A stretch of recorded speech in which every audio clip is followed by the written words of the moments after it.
Indian பாலிட்டியில் பகுதி 4A வரையும் last வரையும் பார்த்தோம். இப்போ பார்க்குறது பகுதி 5ல் ஒன்றிய அரசாங்கம். அதோட ஆர்டிக்கல் பார்த்தீங்கன்னா 52 to 151. இதில் 5 இயல் இருக்குது. அது என்னன்னு பாருங்கள். நிர்வாகத்துறை அதோட ஆர்டிக்கல் 52 to 78. பாராளுமன்றம் 79லேருந்து 122. குடியரசுத் தலைவர் அவசர சட்டம் இயற்றும் அதிகாரம் அப்படிங்கிறது என்ன சொல்லுவாங்க 123. இது வந்து அடிக்கடி எக்ஸாமில் கேட்குறாங்க. இதை பார்த்துங்க. ஒன்றிய நீதித்துறை அப்படிங்கிறது 124 to 147. அதாவது உச்சநீதிமன்றம். இந்திய கணக்காய்வு மற்றும் தணிக்கைத்துறை தலைவர் அதில் பார்த்தீங்கன்னா ஆர்டிக்கல் 148 to 151.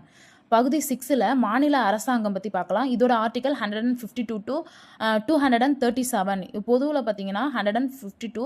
நிர்வாகத்துறைன்னு பார்த்தீங்கன்னா 153 to 167. மாநில சட்டமன்றம் அப்படின்னு பார்த்தீங்கன்னா 168லேருந்து 212 வரையும் இருக்குது. ஆளுநரின் சட்டம் இயற்றும் அதிகாரம் பார்த்தீங்கன்னா 213. இதுவும் பாருங்கள், கன்ஃபியூஸ் ஆகாதீங்க. குடியரசுத் தலைவர் எமர்ஜென்சி வந்து 1 2 3. இதில் வந்து என்னென்னா அந்த 2 வந்து முன்னாடி வந்தது ஆளுநர். இது அடுத்தது உயர்நீதிமன்றம் 214 to 232. துணை நீதிமன்றம் 233 to 237. பகுதி 7 வந்து நீக்கிட்டாங்க. அடுத்தது பகுதி 8 யூனியன் பிரதேசங்கள். இதில் பார்த்தீங்கன்னா 239 to 242. இந்த சேனலை சப்ஸ்கிரைப் பண்ணாதவங்க சப்ஸ்கிரைப் பண்ணுங்கள். உங்கள் ஃப்ரெண்ட்ஸுக்கெல்லாம் ஷேர் பண்ணுங்கள், லைக் பண்ணுங்கள். தேங்க்யூ.